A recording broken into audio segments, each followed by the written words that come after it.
বৌমা শাশুড়ির এই ঝগড়ার প্রধান কারণ হচ্ছে জেনারেশন গ্যাপ, ঠিক কিনা? শাশুড়ি এক জেনারেশনের আর বৌমা আরেক জেনারেশনের। শাশুড়ি ভাবে একরকম, বৌমা ভাবে আরেক রকম।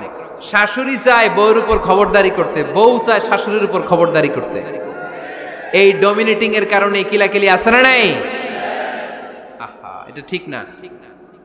আমার শাশুড়ি মায়েরা যারা আছেন, প্রথমে শাশুড়ি দিয়ে শুরু করি। আমার মাইকের আওয়াজ যে ঘরগুলোতে যায়, আমার শাশুড়ি মাদেরকে বলবো, বউদের উপর অত্যাচার করবেন না। ছেলেরে প্রশ্ন করে, তোর কাছে তোর বউ বড় না আমি বড়? আছে না নাই? এটা একটা প্রশ্ন হইল। তোর বউ বড় না আমি বড়? দুইজনেই বড়। তো এক ছেলে সুন্দর উত্তর দিছে, আমার কাছে ভালো লাগছে উত্তরটা শুনে। এক মা প্রশ্ন করছে, তোরে এতদিন আমি লালন পালন করে বড় করলাম, জীবন যৌবন তোর জন্য শেষ করলাম, আজকে বউ পাইয়া বউ তোর আপন হয়ে গেল? এবার ছেলে উত্তর দিছে, মা, আমার মুখ থেকে মা ডাক শোনার জন্য তুমি কি কষ্টটাই না করছো জীবনে।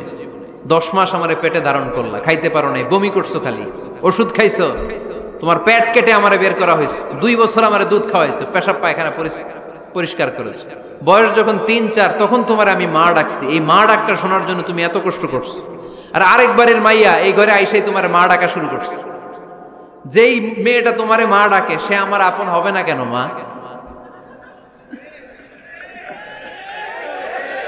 ঠিক কিনা? এই মা ডাক শোনার জন্য তুমি এত কষ্ট করলা, আমার লালন পালন করলা, 10 মাস পেটে ধরলা, পেশাব পায়খানা পরিষ্কার করলা, এরপরে মা ডাক শুনতে পারছে। আর আরেকবারের মেয়ে জানা নাই চিনা নাই এসেই তোমার ডাকা শুরু করছে মা। তো যে আমার মারে মা ডাকে তার স্থান তো আমার কলিজায়, ঠিক কিনা? শাশুড়ি আম্মারা যারা আছেন, প্লিজ বৌমাদেরকে কষ্ট দিয়েন না। অনেক শাশুড়ি আছে পান থেকে চুন খসলে রেগে যায়, পদে পদে স্ত্রীর ভুল ধরে, বউয়ের ভুল ধরে, আছে না নাই? এটা করবেন না। সে তো নতুন, আপনার অনেক এক্সপিরিয়েন্স হতে তার সময় লাগবে, তাকে সময় দিন, তাকে ভালোবাসুন, ঠিক কিনা? না বুঝে সামান্যতে বৌমারে বদদোয়া দেয়, এরকম আছে না নাই? কিন্তু বুঝতে চায় না, বৌমারে যদি বদদোয়া দেয় তাহলে তার নিজ ছেলের পরিবারের ক্ষতি, পেটে ধরা যে ছেলে, ছেলের পরিবারের কিন্তু ক্ষতি, তার আপন নাতি নাতনিদেরই ক্ষতি। আওয়াজ করে বলেন ঠিক কিনা? বৌমাকে বদদোয়া দিয়েন না। বৌমাকে নিজের মেয়ের মতো দেখবেন। সমাধান আমি দিচ্ছি, কেমন দেখতে হবে? নিজের মেয়ের মতো। নিজের মেয়ে সকালে ঘুম থেকে ওঠে 11টা, ওইটা সমস্যা নাই। বৌমা কেন উঠলো না, ওইখানেই ঝামেলা, আছে না নাই?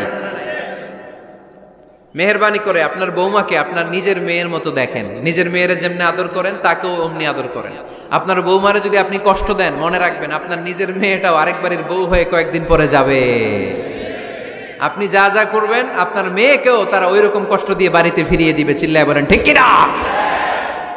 খবরদার, টিট ফর ট্যাট। ইট্টি মারলে পাটকেলটি খেতে হয়। এজন্য শাশুড়ি আম্মা জানারা যারা আছেন, বৌমার সাথে খারাপ আচরণ করবেন না মেহেরবানি করে। তাকে আপনি কষ্ট দিলে আপনার নিজের মেয়েটাও আরেক বাড়ির বৌমা হবে, সেও ওই বাড়িতে এই কষ্টগুলো ভোগ করবে। এগুলো যখন আপনি শুনবেন তখন আপনার চোখ দিয়ে পানি পড়বে কি পড়বে না? পড়বে। এবার আসেন বৌমার কথা বলি।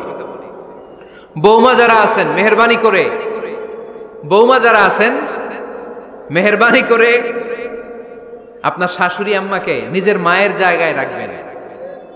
আপনার বাড়ি ছেড়ে নতুন বাড়িতে আসছেন, তো এটাই তো আপনার বাড়ি। আপনার মা রেখে দিয়ে নতুন মা পাইছেন, এটাই তো আপনার মা। তো ওনাকে মায়ের জায়গায় বসাতে আপনার সমস্যাটা কোথায়? বৌমারা খেয়াল রাখবেন, আপনি আপনার শাশুড়ির সাথে যে আচরণটা করতেছেন, আপনার শেষ বয়সে আপনার ছেলের বিয়ে দেওয়ার পরে যে বৌমাটা আসবে ওই আচরণই আপনাকে ফিরিয়ে দিবে। The nature has its own return. প্রকৃতির একটা মাইর আছে, এটা শেষ মাইর, এটা শেষ খেলা। প্রকৃতির খেলা বড় খেলা। আপনি আপনার শাশুড়ির সাথে যে আচরণ করবেন, আপনার শেষ বয়সে আপনি একদিন শাশুড়ি হবেন, এটা মাথায় রাখবেন। ওই আচরণই আপনি ফিরে পাবেন। আওয়াজ করে বলতে হবে ঠিক কিনা? এজন্য 9 নাম্বার পয়েন্টস হচ্ছে মিউচুয়াল রেসপেক্ট। সবাই যেন সবাইকে ভালোবাসি। দোষ ছাড়া মানুষ নাই। সবার দোষ আছে, আমরা যেন একে অন্যের দোষ না খুঁজি। বৌমারা, আপনাদের কেন যদি আমার মাইকের আওয়াজ যায়, অল্প কিছু টেকনিক অবলম্বন করলে আপনি আপনার শাশুড়ির মন জয় করতে পারবেন। শাশুড়িরা আসলে বেশি কিছু চায় না, আগের জামানার মানুষ তো, এদেরকে ওইভাবে হাত করতে হবে। মাঝে মাঝে একটু শাশুড়ির মাথায় তেল দিয়ে দেন, চুলে তেল দিয়ে দিবেন আর কি, মাঝে মাঝে চুল আশ্রয় দিবেন, এগুলো কিন্তু খুব পছন্দ করে শাশুড়িরা। ওনার প্রেশারটা একটু মেপে দিবেন, ডায়াবেটিক্সের ওষুধটা খাইলো কিনা সময় মতো খোঁজ নিবেন, কি পছন্দ করে খেতে একটু রান্না করে দিবেন। যেই বক্তার ওয়াজ শুনতে পছন্দ করে ওই বক্তার ওয়াজগুলো ডাউনলোড করে শাশুড়ি আম্মাকে দিবেন, ইসলামী বই দিবেন। দেখবেন বয়স্ক নারীরা মাহফিল যেতে খুব পছন্দ করে, ওয়াজ শুনতে খুব পছন্দ করে, নবীদের কাহিনীগুলো শুনতে পছন্দ করে। বসায় বসায় একটু কাহিনীগুলো শোনাবেন। বাইরে বেরোলে জিজ্ঞেস করেন, আম্মা আপনার কিছু লাগবে কিনা। আর একটা টিপস আছে, চুল যখন আশ্রাবেন আর শাশুড়ির মাথায় যখন তেল দিয়ে দিবেন তখন অতীতের কথা জিজ্ঞেস করেন, দেখবেন অতীতের স্মৃতিতে হারিয়ে গিয়েছে আপনার শাশুড়ি। কি জিজ্ঞেস করবেন জানেন? জিজ্ঞেস করবেন, আম্মা জান মুক্তিযুদ্ধের সময় আপনার বয়স কত ছিল? ওই সময় মুক্তিযুদ্ধের সময় আপনাদের এলাকায় কি কি হয়েছিল মা? আরেকটা প্রশ্ন করবেন, মা বিয়ের সময় আপনি কেমন ছিলেন? ওই দিন দেখবেন বুড়ি আর বুড়ি নাই, জুয়ান হয়ে গেছে। ওই দিন বলবে, মা আমি অনেক সুন্দরী ছিলাম, আমার মাথায় অনেক চুল ছিল, আজকে নাই। আমগো গ্রামে আমার চাইতে সুন্দরী মাইয়া ছিল না। অতীতের স্মৃতিতে, স্মৃতি হাতড়াতে হাতড়াতে তিনি হারিয়ে যাবেন। জিজ্ঞেস করবেন যে, মা শীতকালে আপনাদের দেশে কি পিঠা বানাতেন আপনি যখন ছোট ছিলেন, আপনার বাপ চাচারা কি করতো? এগুলো জিজ্ঞেস করলে উনি স্মৃতির পাতা হাতড়াতে হাতড়াতে চোখ দিয়ে দাঁড় দাঁড় করে ওনার পানি ঝরতে শুরু করবে। আপনার জায়গায় ওনার হৃদয়ের মনি কোঠায় এমন জায়গায় পৌঁছবে, আপনার ছাড়া উনি কিছুই বুঝবে না।